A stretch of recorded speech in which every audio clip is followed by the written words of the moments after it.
This is problem 922. It's on page 499. Stainless steel balls with properties given there are to be quenched in water. The balls leave the oven at a uniform temperature of 900 degrees Celsius and are exposed to air at 30 degrees Celsius for a while before they are dropped into the water. If the temperature of the balls are not to fall below 850 degrees Celsius prior to quenching, and the heat transfer coefficient in the air is 125 watts per square meter per degree Celsius, determine how long they can stand in the air before being dropped into the water. Okay, well, let's go ahead and copy down the information about these steel balls, or excuse me, these stainless steel balls. They have a diameter D of let's just go ahead and convert this. 0.012 meters is 1.2 centimeters. They have an initial temperature of 900 degrees Celsius, and the minimum temperature they can reach is 850 degrees Celsius. Now, some other information: they have a density of 85 kilograms per cubic meter, thermal conductivity K, 15.1 watts per meter per degree Celsius, heat capacity CP 0.48 kilojoules per kilogram per degree Celsius, and thermal diffusivity alpha 3.91 times 10 to the negative 6 square meters per second. And then the convective heat transfer coefficient in the air around the ball, or around the balls, is 125 watts per square meter per degree Celsius. Now notice this is this convective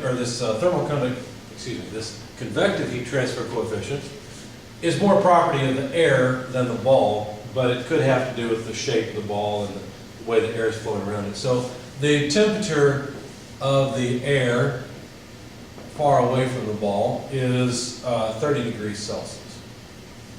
Okay, so there's the setup of the problem. Now, in analyzing a problem like this, we notice that the temperature of the ball is going to decrease over time. Right? So it's a transient problem. That's a Chapter 9 type of problem.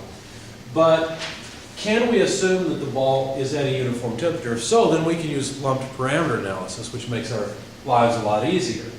So let's find out. Now, how do you find out? Well, what you do is you calculate the BO number. Okay, now the BO number is a dimensionless number.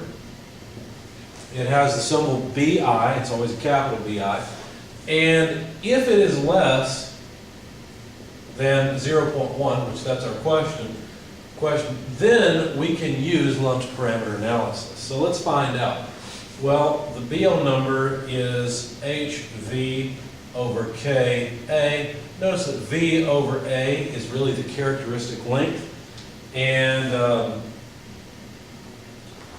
we can just go ahead and calculate that. So that's H over K, but the volume of these steel balls will be 1/6 pi d cubed, whereas the surface area of these spherical balls will be pi d squared.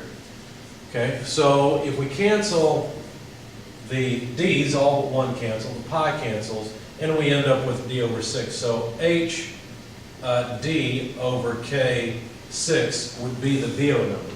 So plugging in the numbers, the convective heat transfer coefficient is 125 watts per square meter per degree Celsius. The diameter of the balls are 0.012 meters, and the thermal conductivity K, 15.1 watts per meter per degree Celsius. And then, of course, we've got 6, which is non-dimensional. Now, let's see what happens to the units. The watts go away, the degrees Celsius go away. This meter will cancel with one of the meters there, but then the last meter is canceled there. And sure enough, we have a dimensionless number, which is our BO number. So anyway, the BO number comes out to 0.017, which in fact is less than 0.1, so we can use lumped parameter analysis. Okay? Now, to use lumped parameter analysis, you have to calculate the B number. Now, be careful. B is not the same as the BO number. We give the B number a lowercase b symbol, and it is HA over rho V C sub P. Okay, so this V over A thing appears again, this characteristic length. Notice that V over A is D over 6. So if it's A over D, that would be 6 over D. So this would be H 6 over rho D CP. Okay? So let's plug in all the numbers there, and then I'll show you how to use this number. 125 watts per square meter per degree Celsius times 6 divided by the density, 85 kilograms per cubic meter. Diameter 0.012 meters, and then heat capacity 0.48 kilojoules per kilogram per degree Celsius. Okay, so let's see what happens. Is this a dimensionless number? Well, kilograms will go away. And we have a small problem because a kilojoule and a watt are not exactly compatible. In fact, a watt is a joule per second.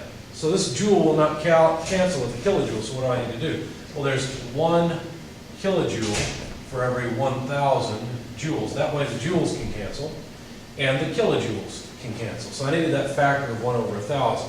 The degrees Celsius cancel, and let's see, this meter would end up being, it would add to the meters here, so it would be meters cubed in the denominator of the numerator.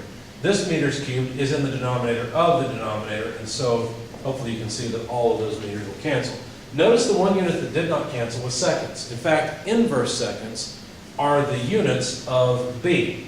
If you plug in all the numbers, what you'll find is that B comes out, let's just jot it down over here. Basically putting all this stuff together, you find out that B is about 0.016105 inverse seconds. That's a lot of decimal places, but there we have it. Okay, so we can use lumped parameter analysis. To use lumped parameter analysis, we've got to calculate this number B that has units of inverse seconds. It is not the BO number. It is not dimensionless. How do you use it? Well, you use it in this equation. The temperature of the body as a function of time less the temperature of the air far away divided by the difference between the initial temperature of the body and the temperature far away from the body is e to the negative bt. That's where that B number comes in. That's where we need to use it. Now, we're asked for how much time that the body can spend outside of the furnace. Notice we know this temperature. After the body's been out of the furnace for whatever time, it can only drop to 850. So we know that's 850. So basically, we need to solve for our unknown, which is T. How much time can it spend outside of the oven? So to do that, it would be the natural logarithm. You've got to take the natural log of both sides. We'll do this one step at a time. In fact, let me just do it this way. So the natural logarithm of the particular temperature at time T divided by this, there we go, equals, if you take the natural log of this side, you'll just get negative BT.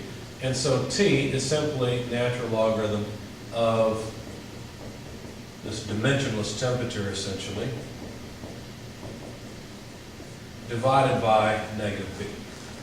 Okay, so there's our equation. Let's plug in the numbers. We need the natural logarithm of this temperature is 850. This temperature is the temperature far away. It's 30. This temperature is the initial temperature of the body, which is 900. The temperature far away, again, 30, divided by negative B. Negative B is 0.016105 inverse seconds. Okay? So since seconds are in the denominator of the denominator, our units for time will end up being seconds.